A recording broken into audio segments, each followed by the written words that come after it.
And may I give you some information about how the government shutdown is affecting air traffic? Thank you. Eddie Delisle and his colleagues are mostly invisible to the millions of people who board flights each day. But their role is essential. We believe that the aviation system is less safe today than it was a month ago. And every day the shutdown continues, those problems are going to continue to compound. Air traffic controllers like Delisle are not getting paid during the government shutdown. Neither are FAA safety inspectors.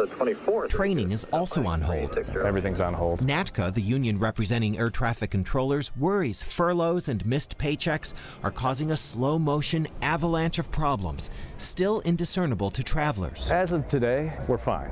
But if there was a safety event today, the people that would review that, they've been furloughed. The FAA says about 2,200 inspectors will be back on the job by the end of this week, though they still won't get paid until the government fully reopens. In the meantime, the aviation community is coming together to support their colleagues as morale plummets and bills pile up. A group of pilots delivered pizzas to controllers at SeaTac and Boeing Field yesterday. The gesture's been repeated at towers nationwide and was spurred by a group of Canadian controllers. TSA officers also are not getting paid.